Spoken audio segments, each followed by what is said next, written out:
ఒక మెటల్ వచ్చేసేసి last 10 years నుంచి చూసుకుంటే ఓకే. ఏ మెటల్స్ అయినా కొంచెం కాస్ట్ పెరుగుతూనే ఉంటాయి. సో థింక్ లైక్ 15-20 ఇయర్స్ తర్వాత నాకు ఇది వద్దు తీసేద్దామంటే ఈ రోజు పెట్టిన కాస్ట్లో మీకు 50-60% రిటర్న్స్ వచ్చేస్తాయి. ఓకే. సో అప్పుడు ఇప్పుడున్న వాల్యూ కాదు, ఆ టైంలో దీని వాల్యూ ఎంత ఉంటుందో ఈ మెటల్ వాల్యూ, ఆ వాల్యూ మీరు క్యాలిక్యులేట్ చేసి మీరు రీసైక్లింగ్ అనేది చేస్తారు. సో అక్కడ కూడా కస్టమర్ ఎవరైతే తీసుకుంటారో వాళ్ళకి ప్రాఫిటే అవుతుంది.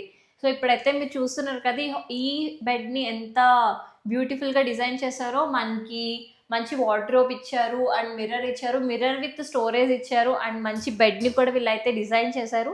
అండ్ మీరు ఆ కార్నర్లో చూస్తే మనకి స్టడీ టేబుల్ అది కూడా డిజైన్ చేయడం జరిగింది. అండ్ ఇప్పటి వరకు మనం అన్ని పాయింట్స్ కవర్ చేసాం అనుకుంటాను. నేను వారంటీ గురించి చెప్పాను అండ్ ఈ ఓవరాల్ బడ్జెట్ ఎంత అయింది అనే డౌట్ కూడా ఉంటుంది. అది కూడా నేను కమింగ్ ఇంకా మనకి ఇంకా రూమ్స్ ఉన్నాయి కవర్ చేయడానికి, అందులో నేనైతే డిస్కస్ చేసేస్తాను.